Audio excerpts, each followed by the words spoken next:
नमस्कार, मैं रिया और आप देख रहे हैं डॉक्टर साहिब। डॉक्टर साहिब के आज के एपिसोड में हमारे साथ मौजूद है बिहार के जाने माने हृदय रोग विशेषज्ञ डॉक्टर अशोक कुमार। तो डॉक्टर साहब, सबसे पहले आपका बहुत बहुत स्वागत है। आपका भी और दर्शकों का भी।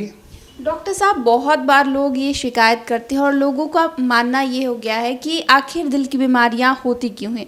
आपसे भी बहुत बार आते होंगे पेशेंट और कहते होंगे कि डॉक्टर साहब दिल की बीमारियां बढ़ रही हैं, आखिर इसका मुख्य कारण क्या है?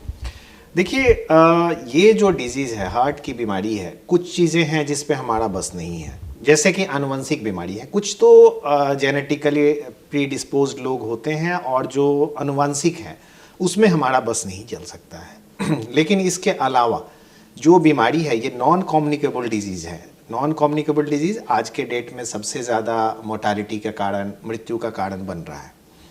तो इसमें हम ना खुद रिस्पॉन्सिबल हैं इस बीमारियों के लिए। खुद का मतलब आप अपने भी हो सकते हैं और आपका समाज है।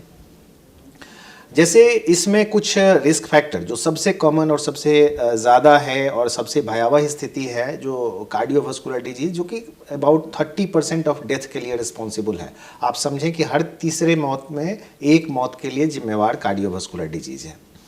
अब ये होता क्यों है? इसमें होने में आजकल जो कुछ चीज़ें, नई नई चीज़ें आ रही हैं, उसमें एक स्ट्रेस बहुत बड़ा कारण बन के आ रहा है। तो हम आजकल ना इतने हाईटेक हो गए हैं और टेक्नोलॉजी भी हमें परेशान करने लगा है। लोगों की अपेक्षाएं बहुत बढ़ गई हैं, पेरेंट्स को बच्चे से और बच्चे को पीयर ग्रुप से। तो ये जो स्ट्रेस है वो बहुत ज़्यादा बढ़ गया है।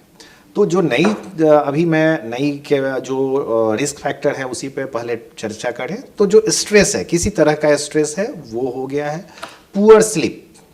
पहले हम लोग सोना बहुत ख़राब चीज़ मानते थे, लेकिन स्लीप भी एडिक्वेट 7 से 8 घंटे की स्लीप जरूरी है। तो स्लीप और एयर पॉल्यूशन, ये 3 नया कारण बन के उभर के आया है, जो कि बहुत रिस्पॉन्सिबल है हमारे कार्डियोवास्कुलर डिजीज़ जो ज़्यादा हो रहे हैं उसमें। इसके अलावा जो ट्रेडिशनल रिस्क फैक्टर है, उसमें आप देखें कि हमारा कल्चर चेंज कैसे कर रहा है। हमारे बच्चे pizza, burger, Maggi, cold drinks ज़्यादा लाइक करते हैं। तो आप एवरेज देखेंगे, हम लोग अपने बचपन में याद करें तो शायद ही कोई एक लड़का ओबीज या ओवरवेट मिलता था, जिसको हम लोग मोटू नाम ही दे देते थे। आजकल आप देखिए तो 60-70% बच्चे हैं जो आइदर ओवरवेट हैं या ओबीज हैं। रीज़न क्या है कि खाने में वो उनका पिज़्ज़ा बर्गर वाला कल्चर है, कोल्ड ड्रिंक्स का कल्चर है, और साथ में फिजिकल एक्टिविटी बहुत कम है।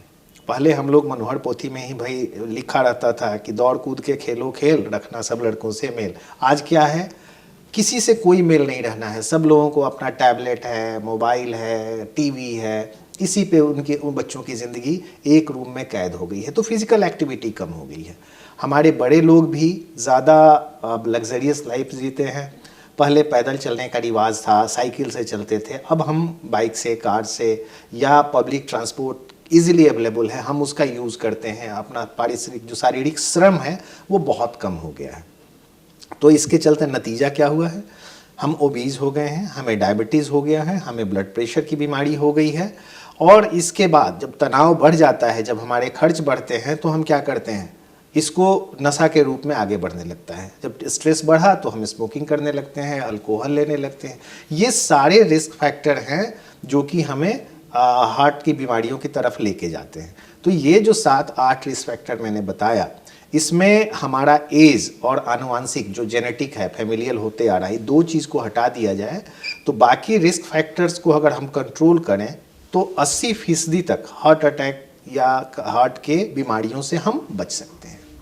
सर, डायबिटीज़ जिस तरीके से आजकल बढ़ रहा है और ओबीज का भी आपने जिक्र किया कि मोटापा भी एक कारण है हार्ट की बीमारियों का, डायबिटीज़ का भी रोल? बिल्कुल।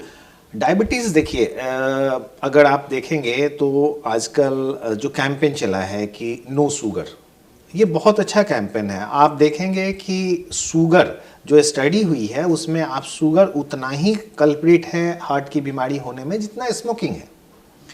तो हम लोग क्या होता है ना कि ये रॉ एनर्जी है, रॉ कैलोरी है, जिसको लेते हैं, जिससे हमारा बॉडी वेट बढ़ता है और ज़्यादा इंसुलिन सिक्रीट करना पड़ता है पैंक्रियाज को। तो धीरे धीरे पैंक्रियाज भी थकता है और इंसुलिन का लेवल कम होने लगता है, इंसुलिन रेसिस्टेंस बढ़ने लगता है, ओबेसिटी में भी हो जाती है। तो इन सब चीज़ों से हमारा मोटापा और डायबिटीज़ एक दूसरे से रिलेटेड है। और डायबिटीज़ जब होता है तो हमारी जो आर्टरीज हैं वो बहुत तेज़ी से खराब होने लगती हैं, जो कि फिर हार्ट अटैक और स्ट्रोक, लकवा पैरालिसिस की बीमारी का न्योता देता है। इससे हमारे आँख की रोशनी चली जाती है, किडनी को भी खराब करता है। तो डायबिटीज़ तो मदर ऑफ ऑल डिजीज आप कह सकते हैं। जी, तो शुक्रिया डॉक्टर साहब जो आपने बताया, और ये भी पूरी अहम जानकारी जो हर लोगों को जाननी चाहिए कि दिल की बीमारियों का आखिर कारण क्या है, उसके लिए बहुत बहुत शुक्रिया। धन्यवाद आपका भी। तो आप डॉक्टर अशोक कुमार को सुन रहे थे, जिन्होंने पूरी जानकारी हमारे से साझा की है कि आखिर लोगों को दिल की बीमारियों का खतरा क्यों बढ़ता जा रहा है। इस विषय में आप क्या सोचते हैं, हमें कमेंट कर जरूर बताएं। चैनल को सब्सक्राइब कर ले, फेसबुक पेज को लाइक कर ले। वीडियो देखने के लिए आपका शुक्रिया।